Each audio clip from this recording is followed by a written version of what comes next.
Welcome to Grade 1 View, the podcast for future CRNAs by future CRNAs, a partnership between AANA and Beyond the Mask. Whether you're about to graduate from a nurse anesthesia program, trying to get accepted to nursing school, or you're somewhere in between, this podcast is a resource and safe space for all things nurse anesthesia. We're your Season 2 host team. I'm Levi Davis. I'm Kelsey Muir. I'm Mackenzie Lane. And I'm Nicholas Alexander. So grab your Mac or your Miller, turn up your flows, and get ready, because this is Grade 1 View. Thanks for listening to Grade 1 View. I'm one of your hosts, Levi, joined by my co-hosts, Nicholas and Mackenzie. Most residents are focused on passing boards, surviving clinical, and landing that first job. But there's a whole side of anesthesia that directly impacts your salary, autonomy, and job opportunities. And most people don't really understand until it's already affecting them. We're recording this episode ahead of AANA's mid-year assembly in Washington, D.C., where those decisions are actually being shaped. Grade 1 View will be represented by Levi as he will be heading to D.C. He will be stepping into that space for the first time and seeing how these conversations happen in real time on Capitol Hill. And we are honored to have the AANA president, Jeff Moulter, here with us to break it all down in a way that actually matters to you as future CRNAs. And just maybe, he will give us the presidential insider scoop too. Thanks for joining us, Jeff. Yeah, thanks for being here, Mr. President. Yes. I'm just Jeff. Thank you guys for having me. I think this is an awesome subject to cover, advocacy. I love it. Yes. So I will be joining you in DC. So that's super exciting. I went to Florida's Capitol Days, and that was exciting, but this is going to be on a much larger scale. So on Grade 1 View, we gear our content towards the future CRNA, whether that's a resident that is almost there or even an eager nursing school student. So I want to start there because this is where I think most of us kind of get glazed over and disconnected whenever we hear advocacy and government relations and things like that. How does advocacy actually impact CRNAs? That's a great question. And advocacy is around you everywhere, whether you know it or not. I mean, when you're working in the operating room and you're providing a great anesthetic and people notice that, I mean, you are advocating for your patients in your profession. And it goes as far as when people are CRNAs or SRNAs, being on committees at the local level, maybe at the hospital, being part of decisions that get made, making sure that you're a part of those decisions. I'll say that when I was a student, I really wasn't involved in advocacy, and we're going back a long time ago. We're going back to, I started school in 1997, almost 30 years ago. And at that time, you know, our program directors, they were great, and they themselves were involved in advocacy, but I think they had that feeling of, you're a student, you need to focus on your studies, and when you get out, then you could start being an advocate. But personally, I think the earlier you start, the better off you are. That's such a shift from today's world, because I know my program requires us to attend at least one national and one state, and we have to write like a reflection and present it in class. So that's a huge shift from, did you say 1997? 1997 is when I started. Yeah, I finished in 2000. So going on 27 years as a practicing CRNA. So I got you. How old were you, Mackenzie, in 1997? Negative 3 years old. I was born in 2000. Oh, I don't want to hear it. I had to. It's just perfect. It was perfect. What does it actually look like for somebody that's graduating within the next year or two? So that's us here on the podcast. Where would a future CRNA feel advocacy the most, or the lack thereof advocacy? Well, it's interesting because what I've seen over the years is that, and this is just, you know, my own viewpoint, that typically SRNAs are coming out of school like me, and they were maybe not getting involved because it's like, you know, hey, that's for the older generation to fight these battles. And the interesting thing is, just this last year with the whole Department of Education announcement that they were going to limit, you know, student loans to $100,000 to SRNAs, like, oh my God, that is huge. That is huge. And I think, you know, we're fighting that, but I think one of the benefits of seeing that is that I think that has gotten SRNAs more involved in advocacy, because it's like, these things are going to affect you throughout your whole career. And the sooner you get involved, the better. You know, you guys are very young. I was in your guys' shoes one day, a long time ago. And like, you have your whole career ahead of you, 35 years, something like that. So any kind of change that happens legislatively is going to affect you guys for your whole career, where here I am on the backside of my career. I'm 55 years old. I'll probably be practicing for 10 more years. Any kind of legislative change that affects me now it's not going to affect me as much as it affects you guys. So I think that does make it that much more important for you guys to be involved in advocacy. Well, I even like that you brought up the example of like the loan caps. Is that's even RNs right now who are wanting to go to CRNA school? That's something that's going to affect them now. Even people applying to school, admissions like to see that you're already getting involved now. I feel like it's never too late to start getting involved in your future. Yeah, like you just said, recently, even just with the loan caps, that's going to hit people pretty heavily. Absolutely. And you guys, congratulations for being in nurse anesthesia programs. It is so competitive right now. And you guys have had to fight and claw to get into your programs, and you're fighting and clawing to graduate. And I think it's important that you have this sense of responsibility that you want to protect the profession moving forward, not just for you guys, but for that next generation that's going to follow you guys. So, for someone listening who's never heard of it or maybe just sees it as some conference in Washington, D.C., can you elaborate a little bit on what exactly Mid-Year Assembly is and how people can get involved? Yeah, absolutely. So Mid-Year Assembly is one of the ANA's larger meetings that they have every year. Every year we do it in the spring. It's always in Washington, D.C. I think we've had this meeting, 20 plus years, but it's basically our advocacy meeting. And the ANA actually, our headquarters are in Chicago, Illinois, but we actually have a federal DC office in Washington, DC, where we have a full-time staff of about 10 people, 6 of them being lobbyists. We have some policy people there, but they are there every day lobbying on Capitol Hill for our benefit. And when we have mid-year assembly, it brings in CRNAs, SRNAs, APRNs, and RNs from all over the country for those 4 or 5 days to learn about what are the hot topics going on at the federal level. How do we advocate for ourselves? How do we talk to our Congress people when we go up to Capitol Hill? And just there's a ton of networking going on there. And one of the unique things about this conference, which I think separates it from a lot of the other ones, is the majority of the audience there are SRNAs and young people like you guys, which brings a lot of energy, brings a lot of networking, and it's just a lot of excitement. So for many CRNAs, it's their favorite conference. Sign me up for next year. Yeah, Yes. yeah. Yeah. Has it always been as big as it is? Like, I know that we're going to be at a major hotel right near the White House. Has it Yes. always been that big and grand? It's always been a big conference. I think, post COVID, I think we saw a drop off in numbers, but I think it's coming back up lately. It's an exciting conference. Being in DC in the spring, the cherry blossoms, a lot of energy in the air, and just a lot of great events that the ANA puts on. And you'll see a lot of excellent talks too, led by our DC team and our lobbyists talking about speaking to your congressman and going to Capitol Hill and how to handle some of the issues that may or may not come up. So it's a great conference. And if I could elaborate, part of my own personal advocacy trip is that I joined my state board of directors back in 2013. And part of being on the board of directors in Ohio was that I got to go to Mid-Year Assembly. I had never been to Mid-Year Assembly. This was 2013. I know you guys were alive then, right?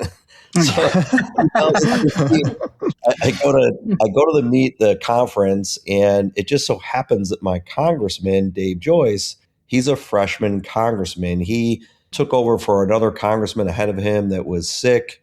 He was appointed to that position. So Dave Joyce was a freshman congressman. And we had a meeting with him in his office. And, because he was a freshman, his office was literally like this little closet. And he brought like 15 of us into his office. We sat down in a circle. We went around the room. We all gave like a 1 minute, like who we were, where we were from. We talked about those issues at the time, left his office, got a picture with him. And when I left there, I had this that sense of, man, what a great conversation. Like, I feel this responsibility that I need to maintain this relationship with this gentleman. He represents me and my family and our profession in Washington, D.C.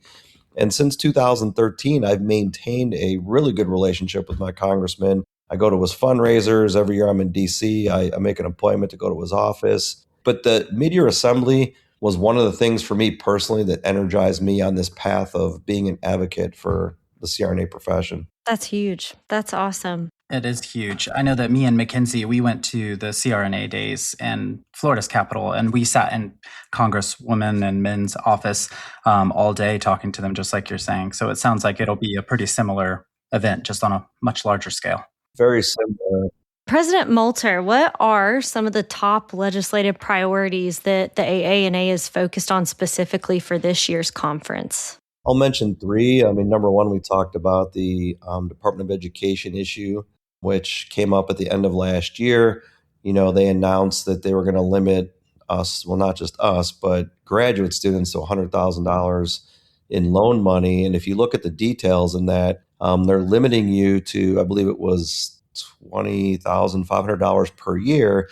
And as you guys know, as SRNAs, you're in a program continuously for 3 years. So you're technically going to be limited to $61,500. And that would just be a subsidized federal loan. So they're not stopping you from borrowing. They're just preventing you from borrowing from the federal government. So we sent letters to the Department of Education. We worked with some congressional leaders. We had some congressional leaders sign on to a letter to the Department of Education. The Department of Education opened up a letter writing comment period. It was only 31 days.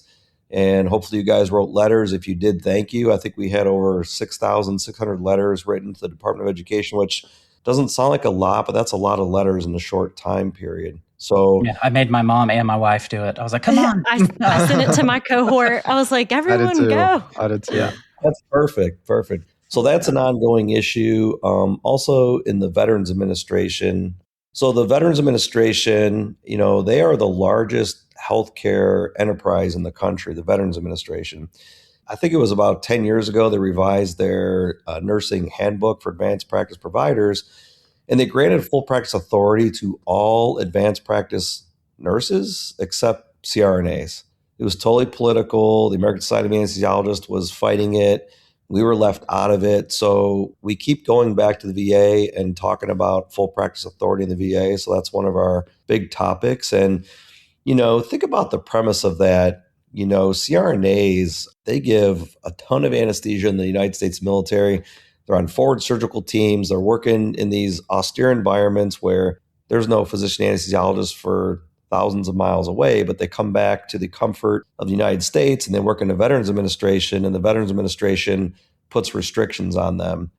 So we're trying to get them to recognize us as full practice providers.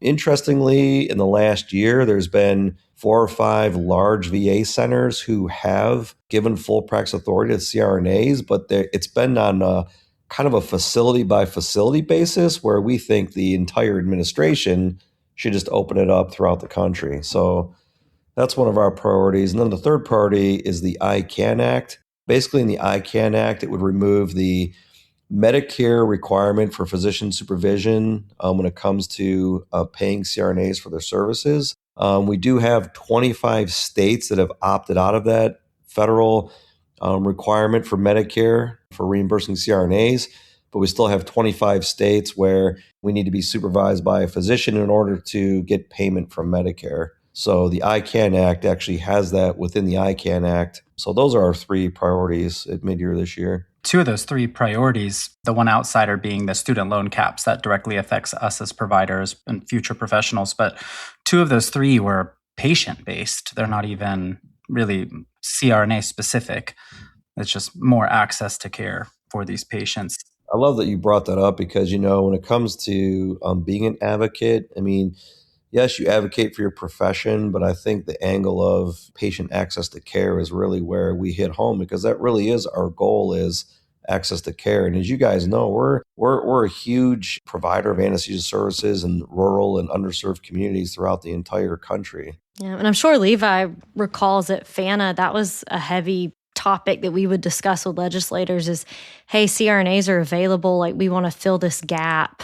Let us, basically. So that's so true. And I actually was in Washington, D.C. about a month ago.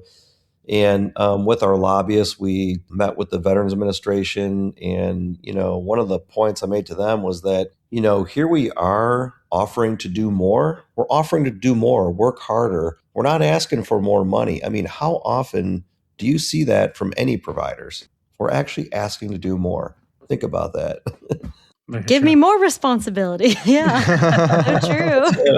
Who does that? Who does that? People pleasers. So I'm going to spout off some numbers.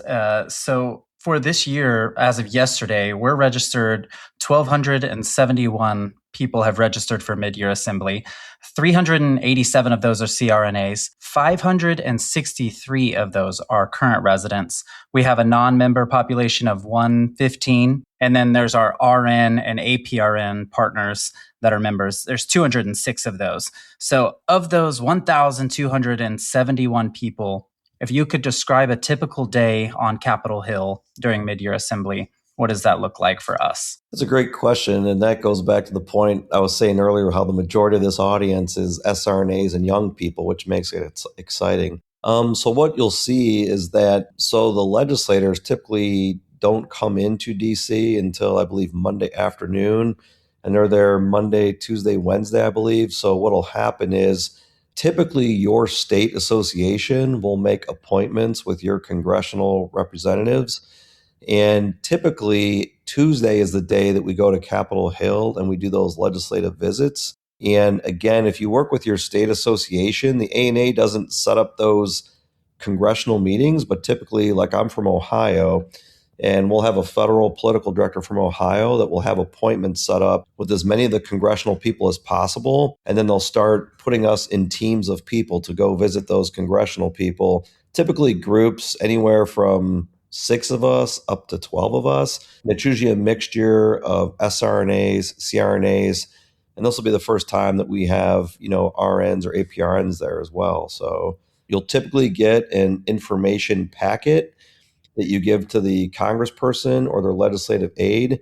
You'll have one person on your team that's kind of designated to hand over that packet after your meeting. Some of the meetings I've been in before with the congressional people, we sometimes open up that packet and go through each of the things that we want to talk to them about. So the days leading up to Tuesday, those are mainly meetings and conferences and sessions, kind of building you up to be able to talk to these people on Tuesday? 100%. The majority of the conference is preparing you for those meetings. So, our lobbyists and speakers are going to talk about what's hot in DC right now, what's going on on the global scale, what are the congressional people talking about these days? And then they'll get very specific to, hey, as a CRNA or an SRNA, these are the topics that are important to us. And then they do have some mock interviews that they typically set up in front of the audience where they'll have some CRNAs and SRNAs get up on the stage and they'll do a mock interview there's a gentleman who is a former congressman who usually does these mock interviews with our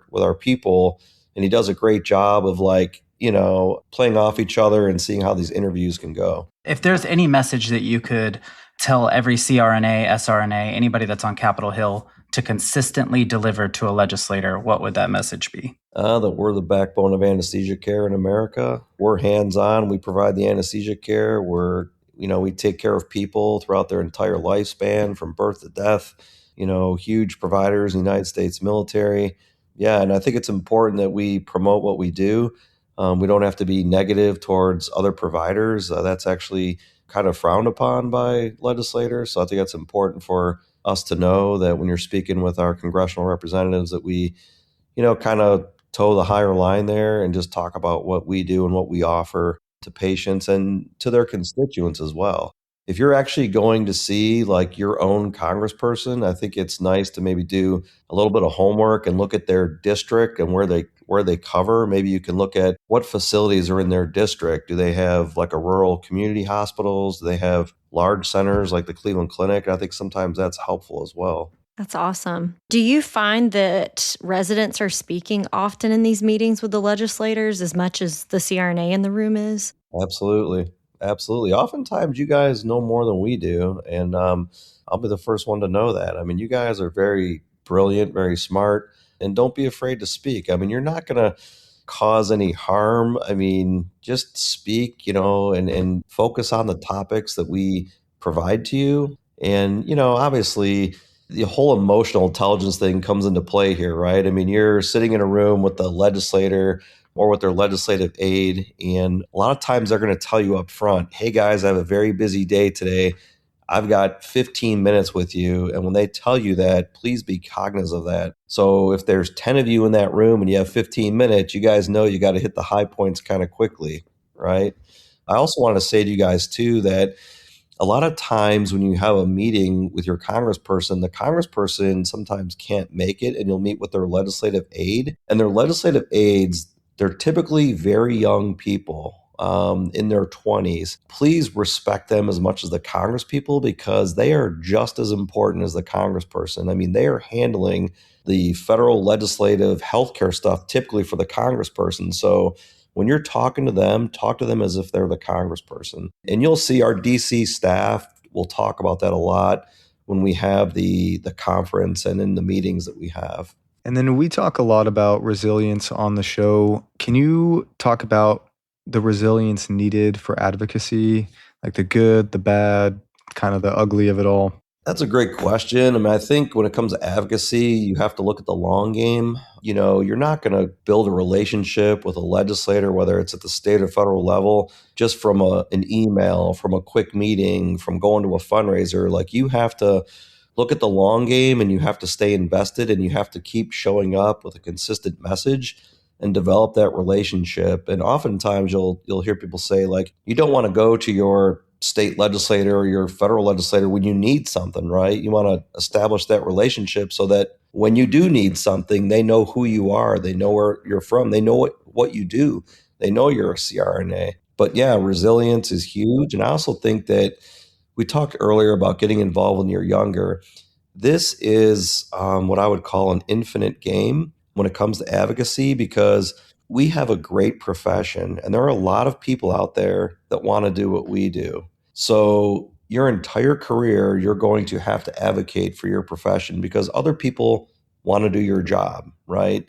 So you're going to have to advocate for the CRNA profession for the rest of your career, whether it's, nurse practitioners that, might want to start pushing propofol in the endo suite, or, maybe AAs are going to try to come into your state. Like, this is going to be an infinite game and a constant battle. So I think that resilience thing is huge, because this is going to be around your whole careers. And I have a great example of that. In the state of Ohio, it used to be that we couldn't order pre and post-op medications on our patients.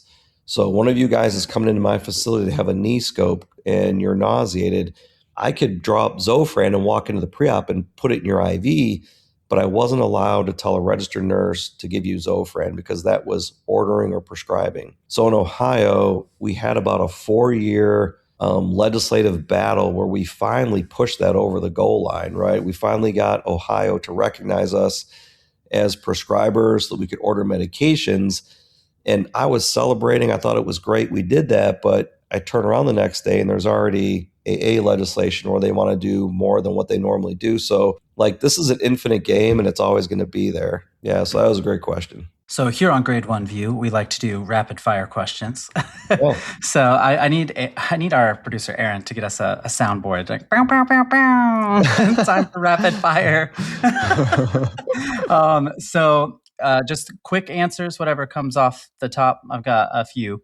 So for the future of nurse anesthesia, what excites you the most? Access to care, seeing barriers lifted, seeing CRNAs have more practice authority in states. Okay. Same question, but what keeps you up at night? Others coming after our profession, attacking our profession, wanting to do our profession. One misconception about CRNAs that you would fix overnight? We don't have the education and training to provide full service anesthesia care. Biggest threat to CRNAs today? Ourselves. I like that. What about biggest opportunity? This is going to be a wimpy answer, but ourselves again. No, that's what I thought. He says ourselves. Yeah. And then last one. One phrase every CRNA should say to a legislator. We provide great, safe anesthesia care to your constituents and your family if you need it. I'm going to write that one down. There we go. I'll have it ready for when I graduate. I think it's funny. A lot of times when you do talk to legislators, people like that, a lot of times they might tell you a personal story. And sometimes it's great. Sometimes it's not so great. And sometimes you don't have all the details, right? They'll say, hey, my wife went in and she was in labor and someone came in there and they shoved something in her back and she didn't have any pain during the process and it was great. But I don't know if it was one of you guys or if it was a physician because they never really told me who they were. So like sometimes you'll hear some of those stories and you have to kind of help them process what they saw or didn't see. We had some questions to try and get to know you a little bit better and about being kind of the AANA president. So can you take us back? How did you go from Jeff Moulter, no credentials, to being the AANA president? Oh, man. Pre-1997. Pre-1990. Before he was even a nurse. Well, I'll tell you, I'm going to go all the way back to high school, which was in the 80s. In the 80s. My grandmother was an LPN. She worked in an operating room.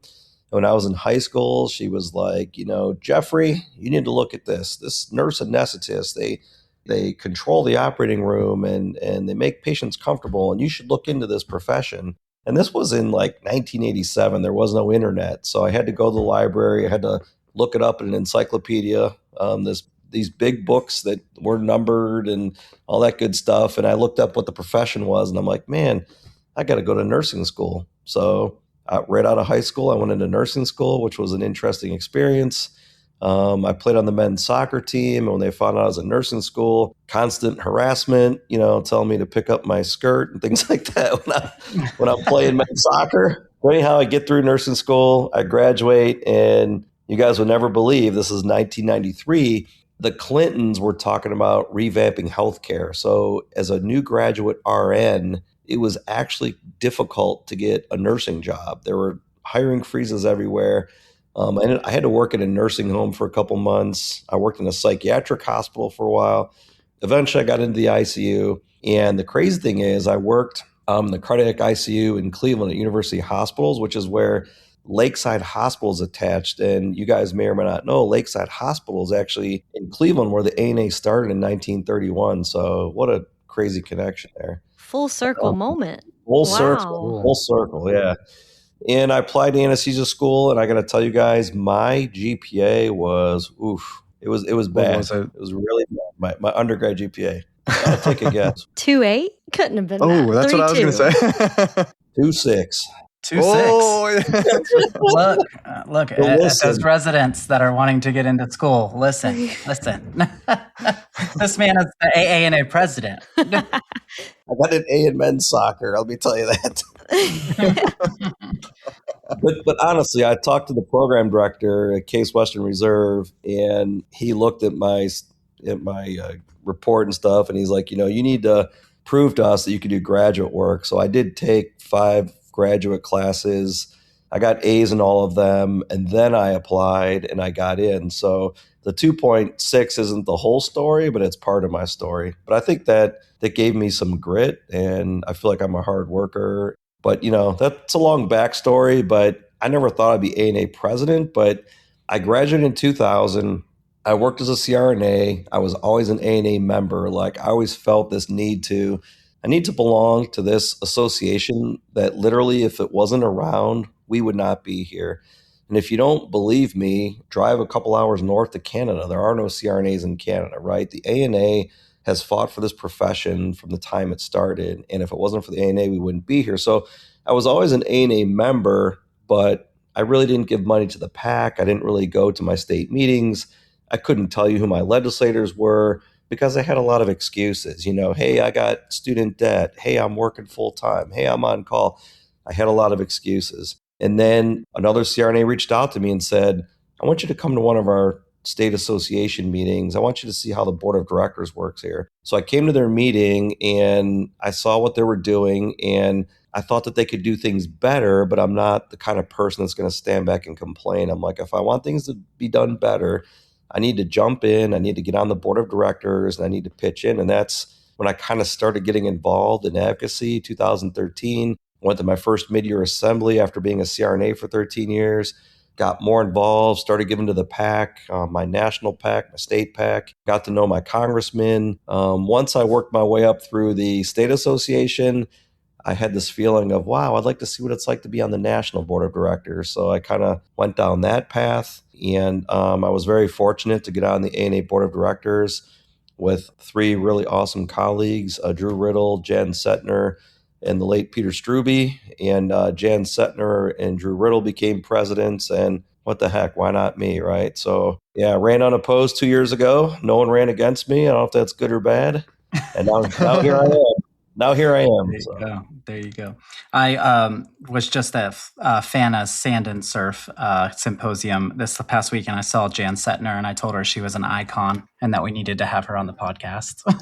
And That'd be awesome. yeah. So I'm asked to give advocacy talks to schools on Zoom a lot of times. I have a couple recordings from when Jan, I don't know if you guys have seen these recordings, when Jan testified in front of a congressional subcommittee on the VA. She was unbelievable, man. Unbelievable. And if you want me to send those to you, I'm glad. I was almost in tears when I watched that. I'm not going to lie. It was, I haven't very seen it. moving. Me too. Yeah, that's awesome. Where did your master's in business come into play? I see that you've got your MBA. So when I was working as a CRNA, I started off in a kind of an anesthesia care team model in Cleveland, and it was okay, but I wanted to do more. I wanted to do my own blocks, my own pre-op interviews. Started working in some rural parts of Ohio, met some other CRNAs. We ended up forming our own anesthesia group, and I wanted to learn more about the business side of business. So I went back and got my MBA at Lake Erie College in 2011.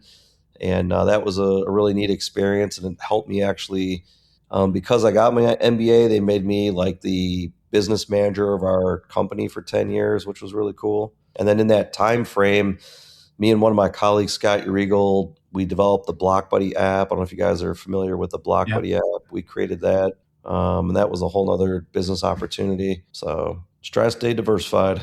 I start learning regional stuff this month, so I will be downloading it. Good.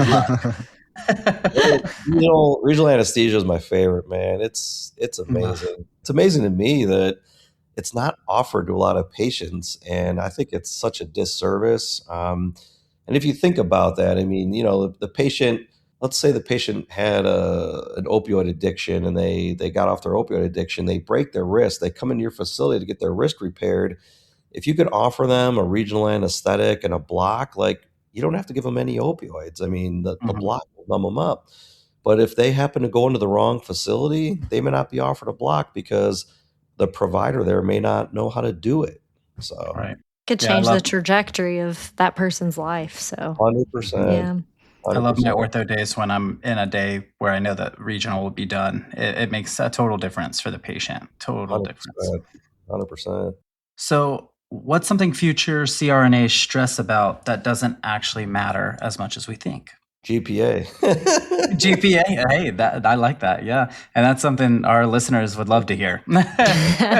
I'll tell you too, going back to the emotional intelligence, that when it comes to delivering anesthesia care too, like being able to have like just conversations with the group of people in the operating room is a lot of times 90% of your job. I mean, you're working in this with a group of people, and you could be the smartest and the best anesthesia provider, but if you don't know how to relate to the other people helping you get a patient through a surgery or a procedure, then people might not look so positively about you. So I don't know. So let's say if someone, let's say Nicholas is listening and he wants to be in your seat in 10 to 15 years, what should he be doing or this person be doing right now? Grade One View podcast. Perfect. I love to hear it. All right, guys, we're on the right track. And honestly, you guys, by doing this, you're going above and beyond what most normal SRNAs are doing. I think that's great. I think if you want to be in my shoes, I think being an advocate, I think being involved in your state association is probably the beginning.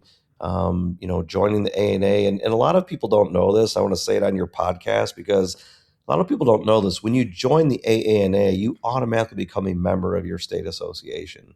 So a lot of people don't know that. They think they have to sign up separately. So being an ANA member, getting involved, communicating with your state association too. I know this podcast is about advocacy, and advocacy is great, but I think, if you want to advocate in your state, I think it's important to talk to the leadership in your state to know what you guys are working on. And like, don't go it alone. Like, you don't have to just go to the state capitol and talk about what you do for a living. Like, talk to the people in your state association. Like, what are the priorities that we're working on in our state right now? I also think that we haven't talked about this yet. I don't know if it's on your guys' radar, but giving to the PAC. So the PAC is a separate fund from your dues. It's against the law for your association to give your dues money to a legislator. So they have to collect separate money from you. So you have to donate money separately to your state PAC, which goes to your state legislators, and then your ANA PAC goes to federal legislators. That money is used for leverage. And I think being in nursing, we have this altruistic view of society and humans that we think, hey, if something is a no-brainer decision, it's going to be made whether money is involved or not. I could tell you, being involved on the political advocacy side for the last 15 years, that money goes a long way. It buys you face time, it buys you ear time, it buys you value within that political system. So that's one thing that I don't think that people realize, is that those PAC dollars go a long way. And I know as residents, if you guys donate $25 to the ANA PAC, I believe you guys are a Congressional Club member. So just a Oh, one-time donation of $25. interesting. Interesting. Yeah. Yeah, our producer just typed residents don't have any money. Speaking of which, Florida's association, they actually have it's a Future of FANA fund, and I'm actually part of it. It's only like $2 or $3 and some change a month, and it's just like you're donating something every month. So you have that. And for anybody that's listening that doesn't know what PAC is, it's a political action committee, and these are the people that are writing the checks and getting the push for it, and they throw really good parties. It's a fun time. Yes, and actually at the mid-year assembly, I think it's a masquerade party this year, but Yes, I believe it's on Sunday night. I don't remember, I but think so. I believe it is Sunday. and those tickets sell out really quick. So if you plan on going, please, like as soon as you get to mid-year assembly, go to the registration desk and buy a ticket, because it sells out fast. So Nice. And residents can get their tickets sponsored, from what I've heard. It's a a lot of part of times our CRNAs will buy registration.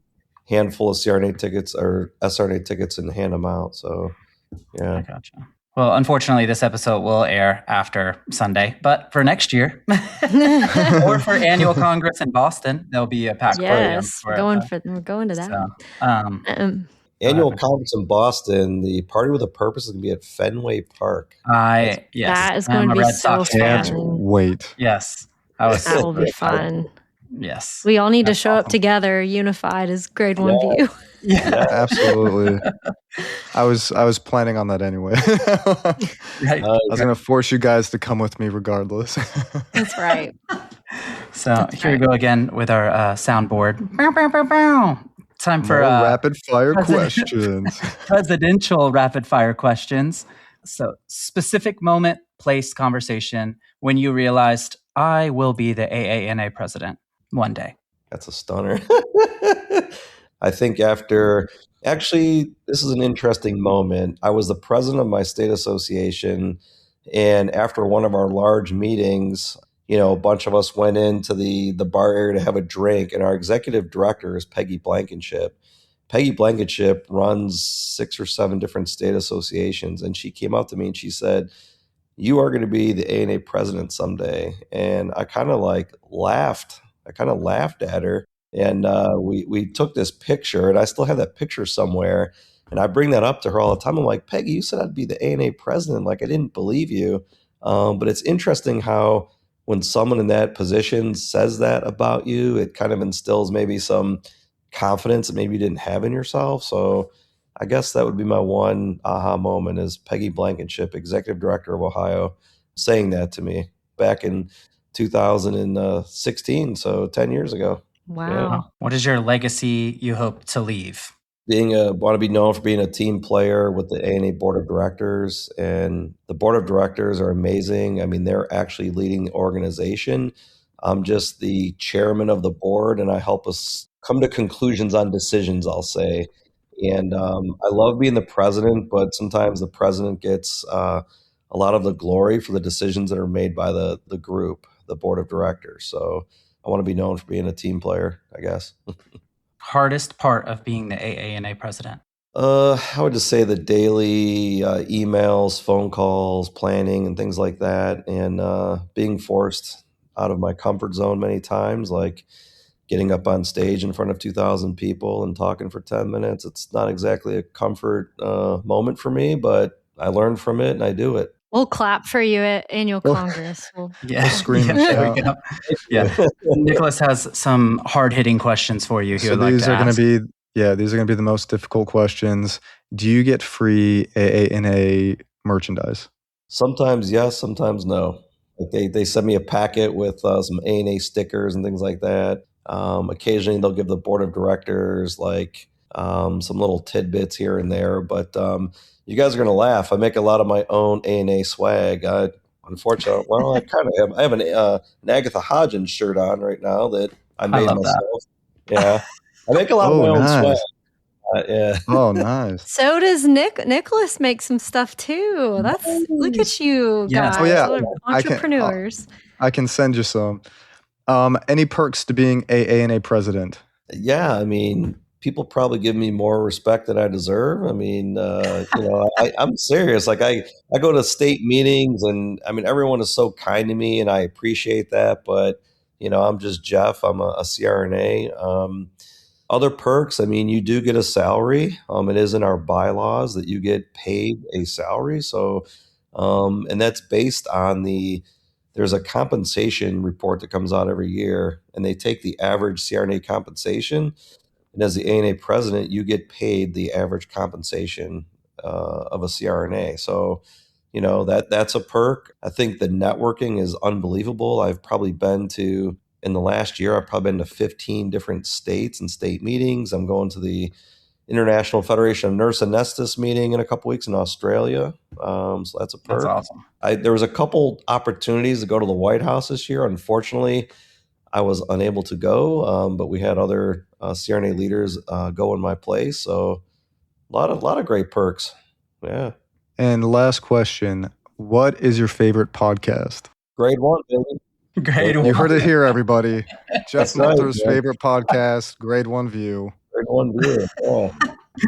Oh, man.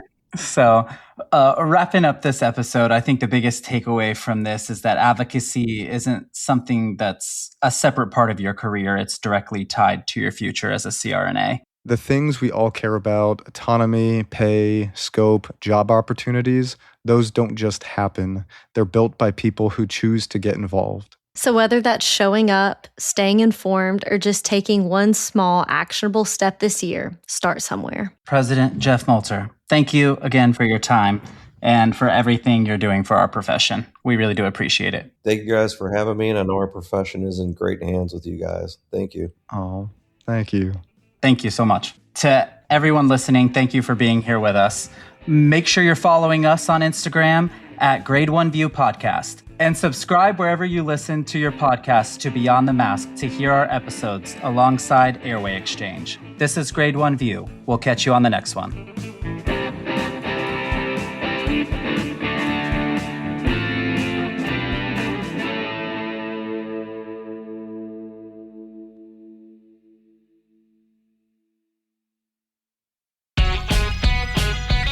Hey everyone, big news! We've launched a brand new Beyond the Mask website, professionally redesigned to give you a better experience. It's easier to navigate, better organized, and makes it simple to find episodes, explore our exclusive series, and access helpful resources for CRNAs, including CE credits and the 1099 CRNA Institute. Check it out at beyondthemaskpodcast.com.